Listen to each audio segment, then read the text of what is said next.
আসসালামু আলাইকুম। পিপিআর 2025 মোতাবেক একটি ওয়ার্কস এর আরএফকিউ কিভাবে প্রস্তুত করা হয়, কিভাবে আমরা সেটা অনুমোদন নিয়ে লাইভে নিয়ে যাব, সেই পুরো প্রক্রিয়া দেখার জন্য আমার সাথে থাকুন। তো সেজন্য শুরুতে আমাদেরকে একটা এপিপি করতে হবে। এপিপিটা আমি আগে করে রেখেছি। এপিপিটার বিস্তারিত ভিডিও যদি দেখতে চান তাহলে আমার চ্যানেলে আরো ভিডিও আছে এপিপি, সেখান থেকে দেখা যাবে। তো আমি চলে যাব এপিপি এপিপি থেকে মাই এপিপি। মাই এপিপিতে এসে আমি 2025 অর্থ বছর রেখে তারপর আমি এখানে অ্যাপ্রুভে সিলেক্ট করে আমি বাজেট টাইপ, এটা হবে ডেভেলপমেন্ট প্রকল্পের আওতায়, তা ডেভেলপমেন্ট প্রকল্পটা আমি সিলেক্ট করলাম, সার্চ করলাম। এখানে আমার এখানে ডেভেলপমেন্টের 3টা প্রকল্প চলে এসছে। আমি মূলত এই প্রকল্পটা 2 নাম্বার যে প্রকল্পটা, এই প্রকল্পের আওতায় আরএফকিউটা করতে চাচ্ছি। তো সেজন্য আমি এখানে চলে আসি। এই যে আমার এখানে কিছু আরএফকিউ আগে থেকে হয়ে গিয়েছে এগুলো, আর এগুলো এখনো হয়নি। আমি এখান থেকে একটা করব। আমি আপনাদের কাছে একটা দেখাবো কিভাবে আমি করি। সেই আরএফকিউটার এপিপি আমার এখানে হয়ে গিয়েছে এবং স্ট্যাটাস অ্যাপ্রুভ, অর্থাৎ এপিপিটা অ্যাপ্রুভ করা আছে। আমি জাস্ট এখন টেন্ডার ক্রিয়েট করব। সেজন্য আমি কি করব, ক্রিয়েট টেন্ডার প্রপোজাল।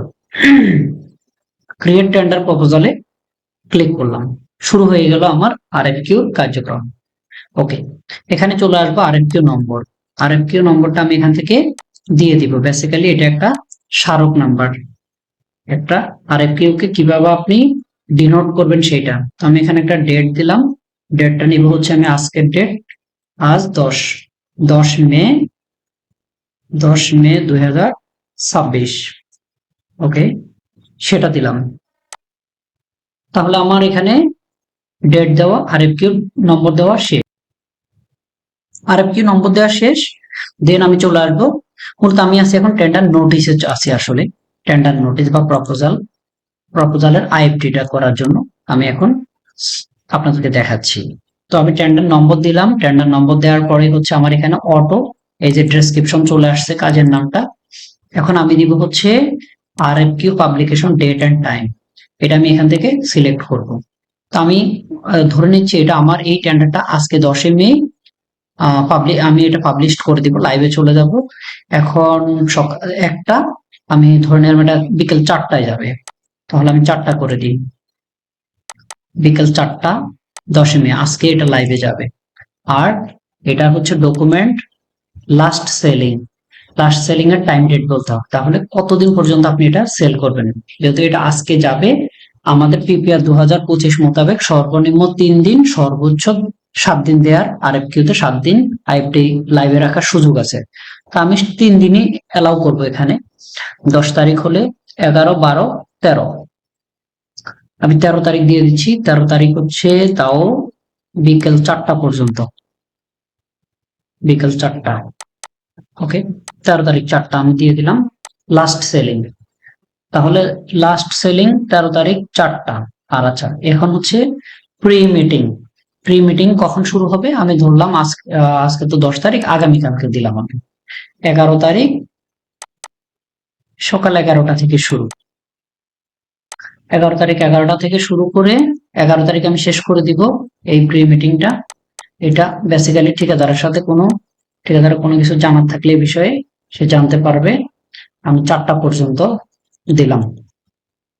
4টা পর্যন্ত আমি হচ্ছে 11 তারিখে 4টা পর্যন্ত এটা প্রি মিটিং চলবে। ওকে, দেন হচ্ছে ক্লোজিং টাইম। টেন্ডার কখন আমি ক্লোজ করে দিব, বিকেল 5টায় ক্লোজ করে দিব। 13 তারিখ বিকেল 5টা। 13 তারিখ বিকেল 5টা। তাহলে 13 তারিখ বিকেল 5টায় আমার এটা ওপেনিং এ চলে যাবে। এখন দিতে হবে টেন্ডারের এলিজিবিলিটি। আচ্ছা, আমি এখান থেকে এই এলিজিবিলিটিটা আমি কপি পেস্ট করব, কারণ এটা আমার টাইপ করতে অনেক সময় লাগবে। সেটা না করে আমি কপি পেস্ট করলাম। আচ্ছা, এখানে আছে হচ্ছে valid trade licence, tax clearance certificate, এই বিভিন্ন অর্থ বছর আমি এখানে বলে রাখছি।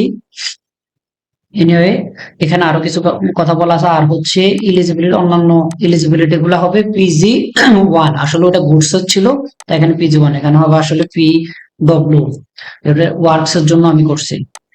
পি ডব্লিউ 1 এর একের মধ্যে হচ্ছে এটা এখানে যোগ্যতাগুলো আমি সিলেক্ট করব।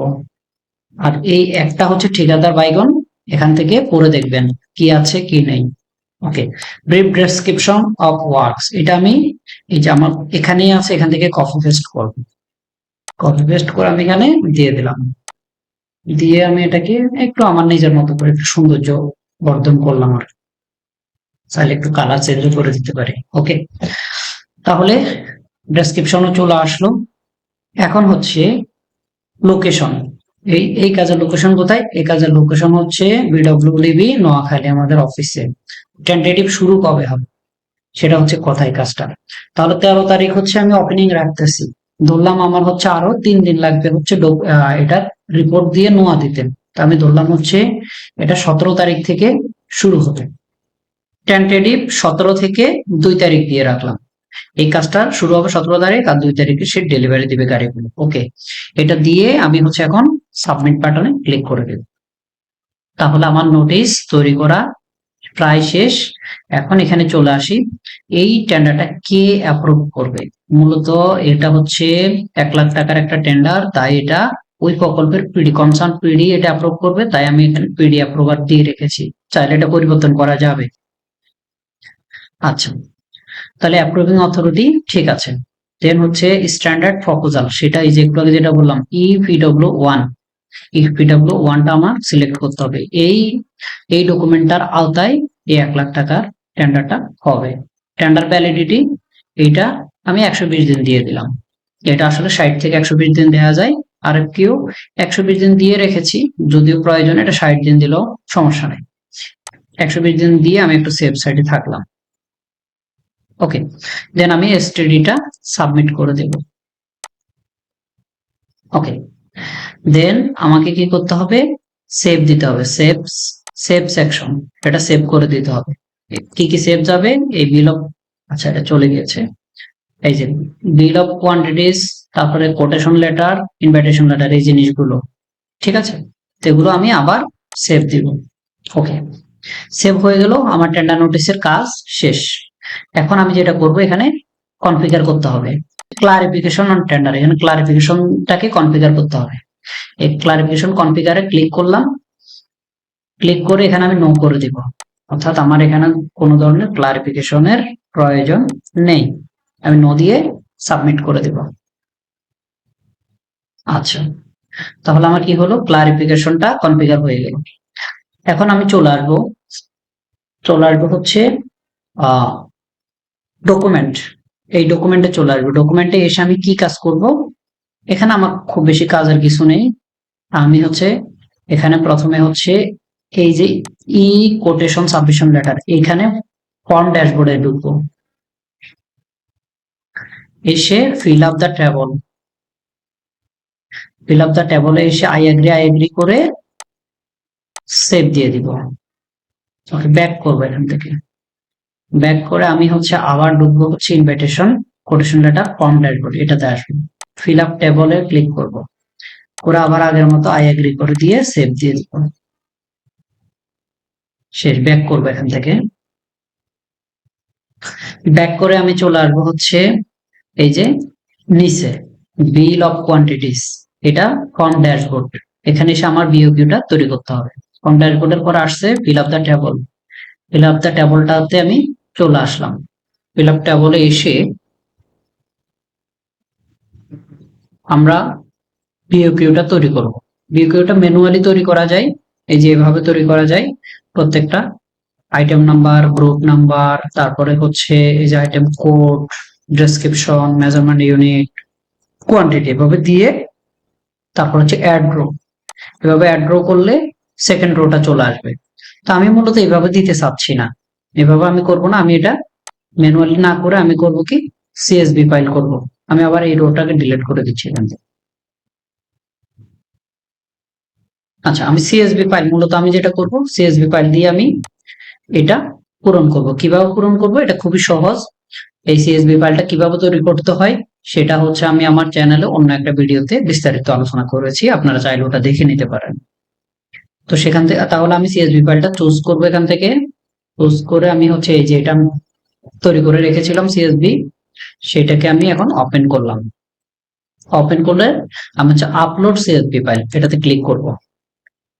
হ্যাঁ, সিএসভি ফাইল ক্লিক করার পরে আমার কাছে এখানে নোটিফিকেশন আসছে যে 17টা রো আর 6টা কলাম সমৃদ্ধ এই সিএসভি ফাইলটা আমি শিওর কিনা। তাই আমি বললাম ওকে।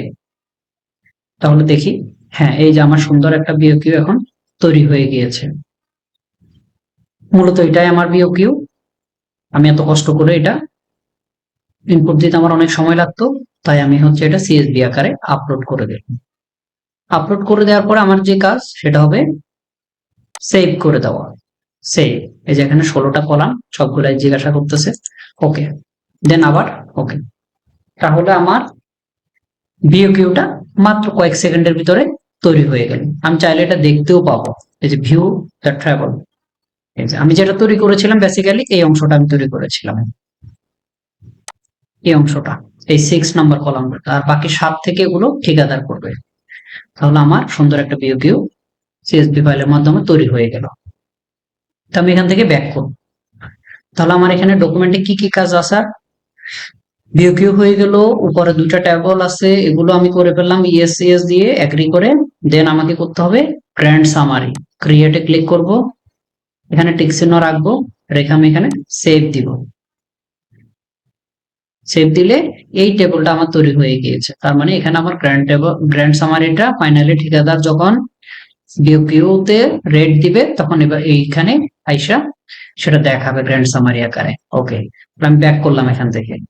আমার আর কি কাজ আছে, টেকনিক্যাল স্পেসিফিকেশন অথবা ডিজাইন যদি আমার থাকে। তো আমার এই আর এর জন্য কোনো টেকনিক্যাল স্পেসিফিকেশন নাই অথবা ড্রয়িংও নাই, তাই আমি এখানে আপলোড দিচ্ছি না। তাহলে আমার ডকুমেন্টের কাজ শেষ। এখন আমি যাব ইভালুয়েশন ট্যাবে। তাহলে আমি টেন্ডার ইভালুয়েশন কমিটি, সেখানে ক্রিয়েট অপশন ব্যবহার করব। ক্রিয়েট অপশন ব্যবহার করে এই কমিটির নাম দিব রেফকিউ, সাপোজ আমি একটা নাম দিলাম। নাম দিয়ে আমাকে এখান থেকে বলতেছে মিনিমাম 3জন মেম্বার লাগবে এই কমিটির জন্য, আবার ম্যাক্সিমাম 3জন লাগবে। তার মানে আমি 3জনের সমন্বয়ে একটা কমিটি করতে হবে। সেখান থেকে ফি থেকে মিনিমাম 1জন আর আউটসাইড ফি থেকে 1জন। আমি ফি থেকে 2জন নেব, সেজন্য আমি যাব হচ্ছে অ্যাড মেম্বার। সেম ফি থেকে আমি এই 2জনকে হচ্ছে সিলেক্ট করলাম। আর আদার পি থেকে আমি একটা সিলেক্ট করব। এই লোগোটাতে ক্লিক করলাম, ক্লিক করে আমি ওয়াটার রিসোর্স মিনিস্ট্রিটা খুঁজে বের করব। খুঁজে বের করে বাংলাদেশ ওয়াটার ডেভেলপমেন্ট বোর্ড এটাতে সিলেক্ট করলাম। আচ্ছা, এবার পি অফিস, তাহলে অর্গানাইজেশন নেম উপরে আসছে পি অফিস। পি অফিসটা আমি খুঁজে বের করব। এটা আমি পেনি থেকে মূলত একজনকে নিতে চাচ্ছি। এফ এফ দিয়ে হচ্ছে এই যে Penney circle, Penney WD division, এখান থেকে আমি একজনকে নিব। নেয়ার পরে আমাকে যেটা করতে হবে সার্চ করতে হবে। এটা লিখে সার্চ করার পরে এখানে অনেকগুলো নাম আসছে, আমি সেখান থেকে একজনকে নিচ্ছি। এই ভদ্রলোককে আমি নিচ্ছি, নিয়ে আমি অ্যাড করে দিলাম। তাহলে এখানে 3জন মেম্বার চলে এলো। এখন কাকে কি দিব, সাপোজ আমি এই ভদ্রলোককে দিব মেম্বার সেক্রেটারি, একে দিব চেয়ারম্যান, আর একে দিব হচ্ছে মেম্বার। এই রোলগুলো আমি আমার থেকে সিলেক্ট করলাম। দিয়ে তাহলে আমাকে কি করতে হবে, সাবমিট বাটনে ক্লিক করতে হবে, সাবমিট। তাহলে আমার কি হয়ে গেল, কমিটিটা ক্রিয়েট হয়ে গেল। এখন কমিটিটাকে অ্যাপ্রুভাল নিতে হবে। কিভাবে অ্যাপ্রুভাল নিব, এই কমিটিটা মূলত হচ্ছে ইভ্যালুয়েশন কমিটি, আর এই ইভ্যালুয়েশন রিপোর্টটা যে পাস করবে সেই অথরিটির কমিটি আসবে। তাহলে যে পাস করবে সে আবার এই কমিটিটাকে পাস করে দিবে। তো আমি এই কমিটিটা তো তৈরি করলাম, এখন হচ্ছে আমি এটাকে পাস করব। কিভাবে পাস করবো, একটা ওয়ার্ক ফ্লোর মাধ্যমে। সেই ওয়ার্ক ফ্লোতে ক্রিয়েট করলাম, ক্রিয়েট দিয়ে এখানে রিভিউয়ার আমি রাখবো না, 0। আমার এটা ছোট কাজ, তাই কোনো রিভিউয়ারের প্রয়োজন নেই। 0 দিয়ে দিলাম, দিয়ে আমি সাবমিট করে দিব। ইনিশিয়েটর হবে পি, আর অ্যাপ্রুভার কি হবে, অ্যাপ্রুভার হবে পিডি। কারণ আমি বলছিলাম ব্যক্তি কিন্তু একই, কিন্তু আমি বলেছিলাম যে এই কমিটিটা যে টেন্ডার অ্যাপ্রুভ করবে সে এই কমিটিটাকে অনুমোদন দিবে, তাই অ্যাপ্রুভার পিডি। পিডি দিয়ে আমি সাবমিট করলাম। আর যদি আপনার হচ্ছে পিডির অ্যাকাউন্ট না থাকে, আপনি পি টু পি করে দিতে পারেন, এটাতে কোনো ভুল নেই। কিন্তু আমার এটা একটা প্রকল্পের আওতায়, তাই আমি প্রকল্প পিডি কে এখানে দিয়েছি, দিয়ে আমি সাবমিট করে দিলাম। তাহলে এই কমিটিটা চলে যাবে হচ্ছে এখন পিডির অ্যাকাউন্টে। তো প্রসেস ফাইল ইন ওয়ার্ক এখানে দিয়ে বলবো একই ব্যক্তি প্লিজ অ্যাপ্রুভ দ্য চেক,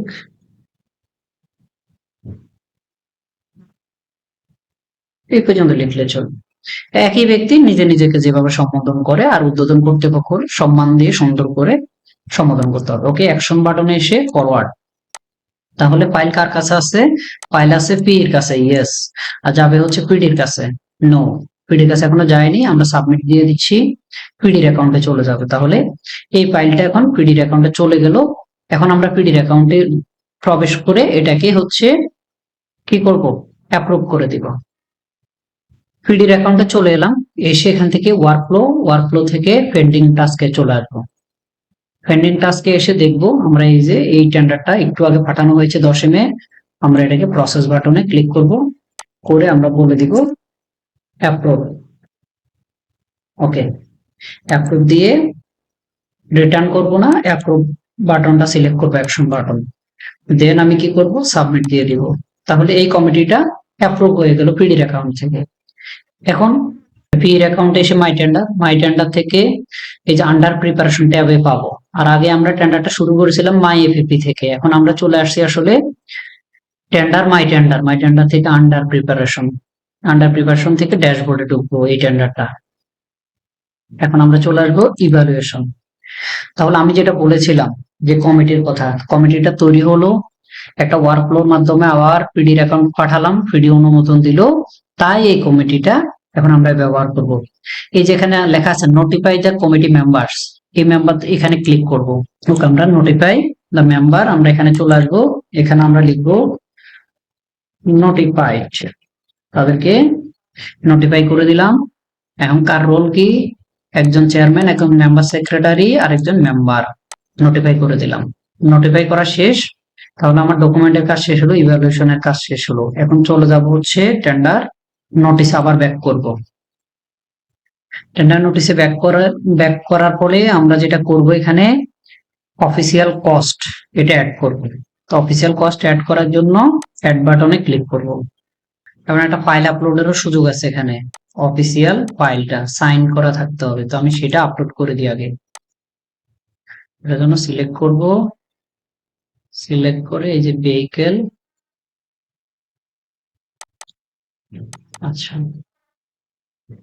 এই যে ভেহিকেলটাকে হচ্ছে আমি সিলেক্ট করলাম, ওপেন করলাম। এখন আমি লিখে দিই এস্টিমেট, তারপর আমি আপলোড করে দিই। আপলোড হয়ে গেল সাকসেসফুলি।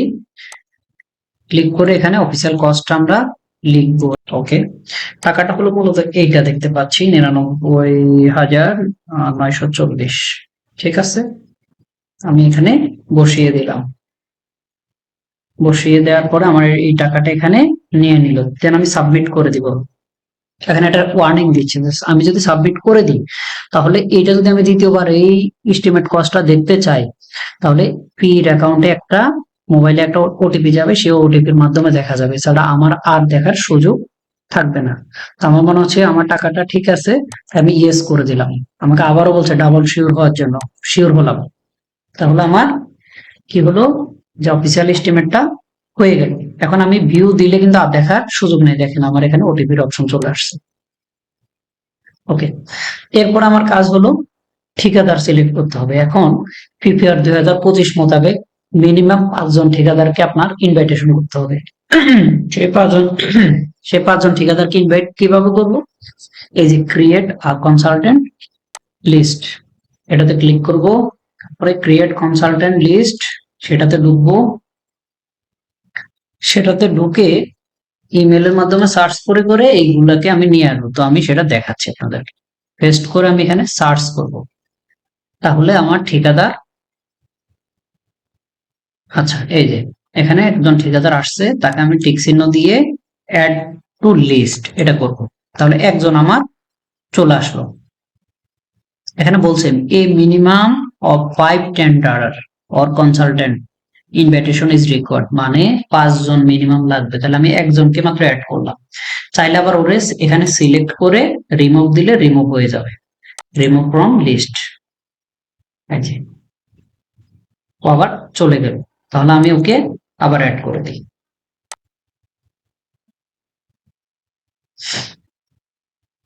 ঠিক আছে, তাহলে একজন অ্যাড হলো। এভাবে আমি মোট 5 জনকে এখন ইমেলের মাধ্যমে অ্যাড করে দিব।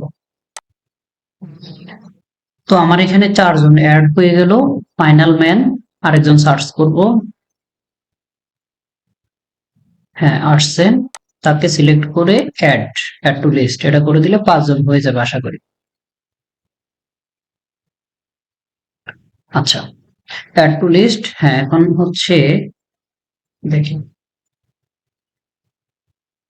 5 জন হয়ে গেছে, 1 2 3 4 5, এই 5 জন হয়ে গেছে। সো আমি চাইলে এখন আবার সিলেক্ট করে রিমুভও করতে পারবো এখান থেকে, তো আমার দরকার নাই, আমি এখান থেকে ব্যাক করবো। তাহলে আমার টেন্ডারের লিস্ট চূড়ান্ত। এখন আমি যেটা করব, আমি পাবলিশ বাটনটা নিয়ে আসবো। সেটার জন্য কি করব, ওয়ার্কফ্লো থেকে ক্রিয়েট। মূলত এখন আমি কিভাবে টেন্ডার লাইভ করে সেটাতে চলে যাচ্ছি আসলে। আর টেন্ডার কিভাবে লাইভ করে এটারও বিস্তারিত একটা ভিডিও আমার চ্যানেলে আছে, আপনারা দেখতে পাবেন, অথবা এখান থেকেও দেখতে পাবেন। এই যে এখানে আপনি দিবেন হচ্ছে রিভিউয়ার 0 দিয়ে সাবমিট করবেন। এখন এই টেন্ডারটা ইনিশিয়েটর কে আর অ্যাপ্রুভার কে, মানে এই ওয়ার্কফ্লোটা হচ্ছে বেসিক্যালি হচ্ছে পাবলিশড এর জন্য। তার মানে এই সকল টেন্ডার কিন্তু পিই এর আইডি থেকে পাবলিশড হয়। সো ইনিশিয়েটর পিই, অ্যাপ্রুভারও পিই, এটা দিয়ে আমি সাবমিট দেব। তাহলে দেখেন এই নোটিশের পাশে আমার এখানে পাবলিশ বাটন চলে আসছে। এখন আমি পাবলিশ বাটনে ক্লিক করব, আর এটা আমার এটা টেন্ডারে লাইভে যাওয়ার জন্য প্রস্তুতি নিয়ে ফেলবে। দেখেন এখানে ট্যাব আছে 3টা, তখন অনেকগুলা ট্যাব চলে আসবে, আর এর মধ্য দিয়ে আমার আরএফকিউ সম্পূর্ণ প্রসেসটা শেষ হয়ে যাবে। আমি এই পাবলিশ বাটনে ক্লিক করলাম। কিভাবে একটা টেন্ডার লাইভে নিতে হয় সেটা পাবলিশ করা বিস্তারিত আমার এখানে আছে। তারপর আমি এখানে দেখাচ্ছি, কমেন্টে আমি লিখবো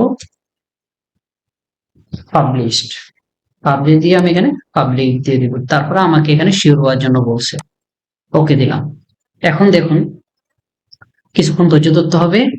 এখানে ম্যাজিকের মতো এটা এখন লাইভে চলে যাচ্ছে। এই যে লাইভে চলে যাওয়ার জন্য সকল প্রস্তুতি সম্পন্ন।